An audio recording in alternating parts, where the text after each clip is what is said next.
안녕하세요. 한가족 문진석 대표와 이서연 소장입니다. 한강조망이 나오는 주택을 향한 관심은 옛날부터 지금까지 변함이 없이 높습니다. 이런 조망은 누구나 원하고 소유하고 싶어 하죠. 하지만 비싼 금액 때문에 아무나 가질 수는 없는데요. 오늘 영상에서는 용산과 여의도를 접한 데다가 한강조망까지 가진 2억대 소액 재개발 예정지를 두 군데 알려드리려고 합니다. 결론부터 말씀을 드리자면 그 지역은 바로 마포 아현뉴타운 아래의 신수 13구역과 노량진 뉴타운의 바로 옆에 있는 노량진 1동 일대입니다. 두 곳은 모두 입지와 조망이라는 두 가지 강점을 가졌습니다. 특히 용산과 여의도가 가깝다는 건요, 일자리 접근성이 좋다는 것을 의미하죠. 그리고 이곳들의 주변 노후주택가는 재개발 압력을 굉장히 많이 받게 됩니다. 그러한 실제 지역을 한번 찾아볼게요. 마포구의 상암동입니다. MBC와 JTBC 등등의 대규모 미디어 업무지구로 개발이 됐고요. 그와 동시에 수색 증산 뉴타운이 개발이 되면서 업무지구 일자리를 커버할 수 있도록 배후 주거지역이 개발됐습니다. 또 다른 지역으로는 최근 사례로 자양동이 있습니다. 자양동 자체에는 일자리가 많진 않지만 바로 옆에 성수동을 끼고 있죠. 성수동은 거의 전체가 중공업 지역이기 때문에 예전에 용적률 200%까지 개발이 가능했다면 이제는 400%까지 가능합니다. 그 중에서도 여기 있는 IT 개발진흥지구는 800%까지 가능하고요. 드론으로 보자면 이 선 위쪽으로가 자양동이고 이 아래로는 성수동으로 보시면 되겠습니다. 그래서 이렇게 성수동의 용적률이 많이 풀어지다 보니까 지식산업센터들이 대거 들어왔고 수많은 기업들도 이곳에 계속해서 입주하고 있습니다. 참고로 여기에 있는 이마트 부지는 백으로 유명한 크래프톤에서 1조 2천억에 매수를 했는데요. 현재 4억으로 짓고 있는 중이고 용적률 인센티브를 받아서 480%로 개발하고 있습니다. 이외에도 젠틀몬스터라든지 무신사, SM 엔터테인먼트 등의 대형 회사들도 이미 4억으로 들어와 있죠. 그리고 성수동의 큰 특징이라면 마치 한반도처럼 생긴 반섬 구조라는 거예요. 그래서 자연스럽게 성수동과 직접적으로 연결되는 자양동이 배후 주거지로서의 역할을 하게 됩니다. 여기서 중요한 점으로는 이렇게 개발될 것을 알고 있는데도 불구하고 누군가는 자양동에 투자해서 돈을 벌었지만 다른 누군가는 망설이다가 이 기회를 놓쳤습니다. 자양동의 재개발 상황을 보면 바로 이해가 되실 거예요. 자양 4동에는 이미 신속통합기획이 구역 지정까지 되면서 순조롭게 진행 중입니다. 약 3,000세대의 아파트로 개발이 될 거예요. 이곳의 최근 시세는 투룸을 기준으로 약 10억 정도입니다. 2021년도에 4억대였으니까 그동안 6억 정도 상승을 한 거예요. 그 뒤쪽으로는 모아타운이 해제되긴 했지만요. 지금 구역계를 조정해서 조금 작게 추진하고 있습니다. 또 건대입 구역의 모아타운도 동의율이 60%가 넘어가면서 순조롭게 진행 중이에요. 이외에도 자양 3동이 신속통합기획에 선정이 됐고 자양 1동에서도 두 군데가 모아타운에 선정이 됐습니다. 자양 2동은 총 4군데가 있는데요. A, B, C 중에서 B구역이 모아타운에 선정됐습니다. 또 오른쪽에 있는 모아타운은 동의율 80%일 만큼 높습니다. 그리고 자양 2동을 종합적으로 선정 전과 후를 비교를 해본다면 매매가가 3억 이상 올랐습니다. 보시는 것처럼 자양동의 일대 전체가 다 재개발을 하고 있다고 봐도 무방할 정도입니다. 이 중에서 소액 투자가 가능한 곳을 한번 찾아본다면 아직 선정되지 않은 지역이 자양 1동에 남아 있습니다. 노후도가 높고 2호선인 구의역과 가까워서 이런 곳도 주의 깊게 보시면 좋겠습니다. 제가 말씀드린 것처럼 이러한 대규모 업무지구가 주변에 있으면 이 인근에 있는 노후주택가는 재개발에 박차를 가할 수 있습니다. 서울시와 구청이 힘을 실어주기 때문이죠. 그것도 엄청난 규모의 대단지 아파트로요. 그래서 우리가 투자할 때 가장 중요하게 볼 조건으로는 일자리가 어디에 만들어지는지입니다. 이곳을 볼 수 있는 자료는 여러 가지 있는데요. 가장 기본적으로 서울생활권 계획이 중요합니다. 이 계획들을 통해서 서울시와 구청이 어떤 지역을 밀어주는지 확인할 수 있거든요. 서울은 3도심과 7광역중심, 12지역 중심으로 나눠지죠. 뒤에서 앞으로 갈수록 더 큰 업무지구를 가졌고 더 중요한 입지 순입니다. 3도심은 파란색을 보시면 되고요. 7광역 중심은 노란 색깔, 그리고 12지역 중심은 오렌지 색깔을 보시면 되겠습니다. 좀 전에 언급했었던 상암동의 미디어 업무지구는 이 중심으로 주거계획들이 있고요. 성수동의 중공업 지역도 메인 업무지구로 계획이 잘 짜여 있죠. 우리가 적은 돈으로 높은 수익을 벌기 위해서는 이렇게 일자리가 새롭게 만들어지는 곳 주변에 노후주택가를 선점하시는 게 가장 합리적입니다. 그렇다면 서울에서 일자리가 가장 많은 곳은 어디일까요? 바로 3대 업무지구인 서울 도심과 여의도, 강남입니다. 하지만 여기에서도 규모가 꽤 차이납니다. 강남과 서울 도심의 건축물 연면적이 여의도보다 2배 이상 크고요. 생활 인구는 강남과 서울 도심이 여의도보다 3배 이상이나 더 많습니다. 여의도의 규모가 상대적으로 다 작은데요.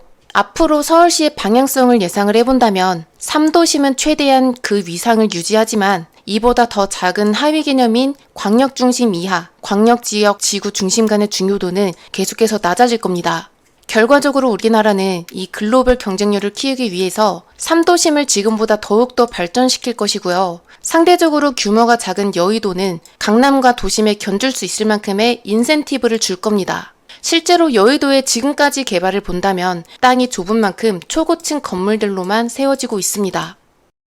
63빌딩과 파크원타워, 또 IFC가 서울 여의도의 대표적인 초고층 빌딩인데요. 앞으로 들어설 건물은 이보다 더 높은 용적률 인센티브를 받고 건설이 될 겁니다. 여의도의 중심부가 금융특정개발진흥지구로 지정이 돼서 용적률은 1200%까지 가능하기 때문에 이것을 높이로 한다면 350m까지 건축할 수 있는데요. 여의도에서 가장 높은 빌딩인 파크원타워가 용적률 790%에 높이는 333m 건물이니까 앞으로 여의도에 건물이 들어선다면 이곳보다도 더 높게 들어올 겁니다. 그리고 여의도의 수많은 아파트들은 전부 재건축을 추진하고 있습니다. 중요한 것은 아파트로만 개발이 되는 게 아니라 업무 빌딩도 같이 들어오게 계획이 됐어요. 재건축 아파트의 대장인 시범아파트 또한 업무시설로 대거 구성이 되어 있고요. 업무지구 접근성이 더 좋은 한양아파트는 공공기여를 임대아파트가 아니라 업무 빌딩으로 하려고 계획 중입니다. 그래서 지금의 여의도는 비록 서울 도심과 강남에 비해서 뒤처지고 있지만요. 앞으로는 어깨를 나란히 할 만큼 수많은 일자리가 들어설 겁니다. 그리고 여의도처럼 일자리가 대거 생기는 지역은 건너편에 있는 용산을 빼먹을 수 없겠죠. 이미 서울 2040 기본계획에서도 여의도와 연계 개발될 곳으로 용산을 찍었을 정도입니다. 용산은 분명히 3대 업무지구보다 일자리 수는 적지만 이 17만 평의 땅을 용산국제업무지구로 전부 개발합니다. 용적률은 여의도를 뛰어넘는 1700%까지 개발이 돼서 100층이 넘어가는 초고층 타워들로 세워지는데요. 우리나라 경제를 이끌어갈 AI라든지 반도체 같은 핵심 산업들이 바로 이곳으로 집중해서 들어오죠. 그리고 바로 뒤에도 용산 전자상가가 개발을 합니다. 용적률은 1000%까지 개발이 가능하고요. 용산국제업무지구와 함께 연계되도록 업무주거 복합시설로 개발될 계획입니다. 그런데 최근에 이곳이 AI와 ICT 개발 진흥지구 지정이 돼서 용적률은 1.2배의 인센티브를 받을 수 있습니다. 실질적으로 1000%에서 1200%로 늘어난 거예요. 마지막으로 현대차 부지 또한 UAM 연구소로 개발되는데 현재 철거가 모두 완료된 상황입니다. 용산은 이제부터 천지개벽할 정도로 엄청난 규모의 업무지구가 생겨납니다. 단일 구역에서 가장 많은 일자리가 있는 지역은요, 이제 더 이상 강남이나 서울 도심이 아닙니다. 바로 이곳에 있는 용산국제업무지구 일대가 차지할 거예요. 이러한 개발 호재로 인한 부동산의 가격 상승은 3번 일어납니다. 첫 번째는 개발 호재가 발표났을 때, 두 번째는 공사가 착공할 때, 그리고 마지막은 완공됐을 때입니다. 지금 1번은 지났지만 이제 2번과 3번을 앞두고 있죠. 드론으로 보자면 이곳이 용산국제업무지구입니다. 올해 중에 착공을 시작하는 만큼 지금 이 순간이 부동산 가격 상승의 직전이라는 것을 꼭 알아두시는 게 좋습니다. 이렇게 거대한 계획을 가지고 있는 용산과 여의도에 접한 노후주택가는요, 예비 입주권을 가진 거나 다름이 없습니다. 우리는 이런 곳을 눈여겨봐야지 돈 벌 수 있는 기회를 가질 수 있는데요. 먼저 노량진 1동 일대부터 보겠습니다. 왼쪽으로는 노량진 뉴타운과 여의도, 오른쪽에는 흑성 뉴타운과 반포가 있고요. 위로는 용산이 있어서 입지가 그야말로 최상급지에 준하는 곳입니다. 노량진 1동에서 지하철을 이용하면 1호선을 타고 용산국제업무지구가 있는 용산역까지 3분 거리, 서울 도심이 있는 시청역까지는 15분이면 갈 수 있고요. 여기에서 9호선을 탄다면 여의도까지는 3분, 신논현까지는 10분으로 서울 3대 업무지구를 전부 다 환승 없이 주파할 수 있습니다. 노량진을 대표하는 이미지는 바로 수산시장과 고시촌입니다. 일반적으로 우리가 살고 싶은 곳과는 거리가 멀죠. 하지만 낡았던 수산시장은 신축 건물로 이사를 했고 고시촌도 공무원의 인기가 떨어짐에 따라서 학원과 고시원들은 운영이 힘든 상황에 처했습니다. 현재 노량진이 가진 안 좋은 이미지는 사라지고 있으면서 결과적으로 뛰어난 입지만 남은 셈이죠. 노량진 1동은 노량진 뉴타운 3구역에서 불과 100m로 가까운 거리입니다. 그래서 향후에 재개발이 진행이 되면 노량진 뉴타운을 고스란히 따라갈 수 있어요. 노량진 뉴타운은 전체 약 1만 세대입니다. 이곳은 1구역부터 8구역까지 나눠져 있는데요. 전체 구역이 1군 시공사에 그것도 하이엔드 브랜드로만 들어옵니다. 가장 빠른 2구역과 6구역과 8구역은 철거가 완료된 상태입니다. 4구역은 아직 철거 중이고 5구역과 7구역은 현재 이주 중에 있습니다. 그리고 가장 대장인 1구역은 시공사가 선정됐고 3구역은 관리처분 인가를 준비 중입니다. 드론에서 보이는 모든 구역이 노량진 뉴타운으로 재개발 속도가 굉장히 빠른데요. 특히 2구역과 6구역이 올해 일반 청약을 시작합니다.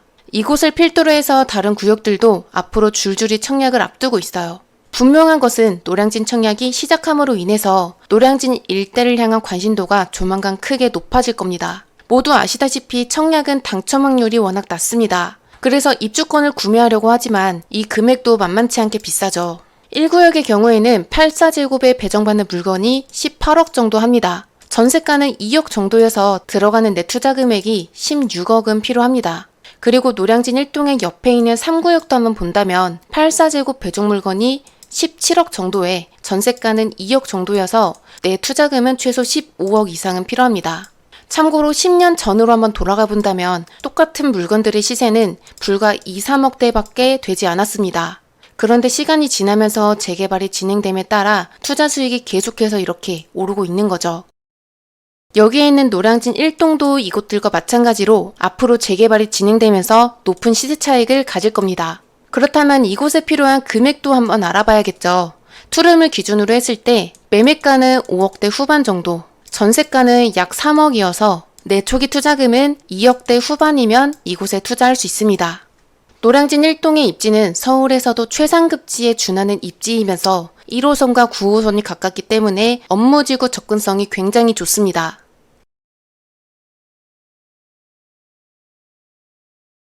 뿐만 아니라 노량진 1동이 향후에 아파트로 올라설 때 조합원들은 한강 조망을 가질 수 있어서 안정적인 투자를 하고 싶은 분들께 좋습니다.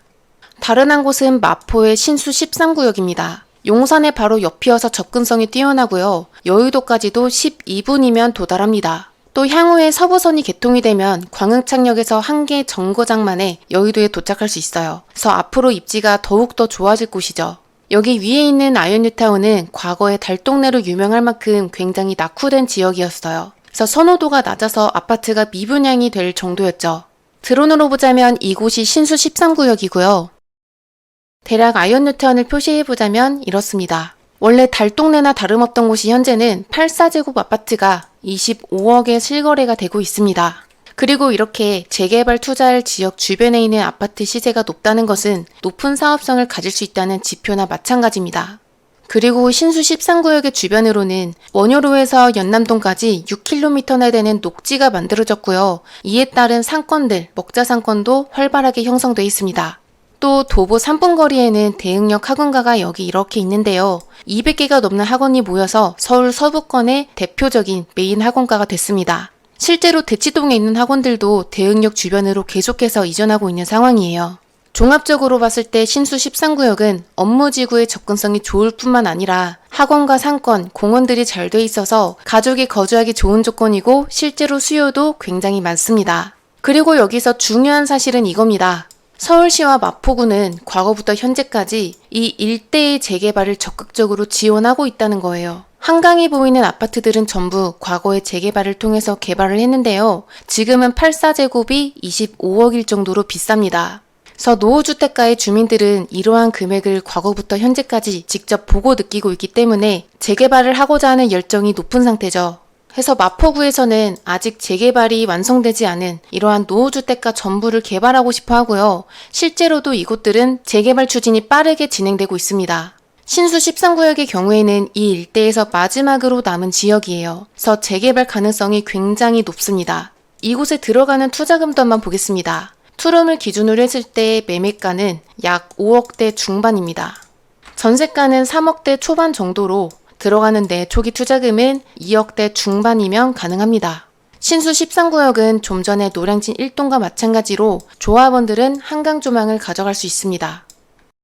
지금 보이는 풍경은 신수 13구역의 30층에서 바라본 모습입니다. 서울에 한강 조망이 나오는 아파트는 여러 군데 있습니다만 가장 선호도가 높은 조망을 꼽는다면 바로 여의도와 밤섬을 볼 수 있는 이 편안한 조망입니다. 그리고 신수 13구역에서 이러한 조망을 볼 수 있죠. 오늘은 서울에서 앞으로 가장 많은 일자리를 가질 여의도와 용산에 대해서 또 이 주변으로 재개발 가능성이 높은 한강 조망 두 군데 지역을 안내 드렸습니다. 한강 조망이 나오는 재개발 예정지는 이젠 거의 찾아볼 수 없습니다. 그래서 이번 기회를 잘 검토하시길 바라고요.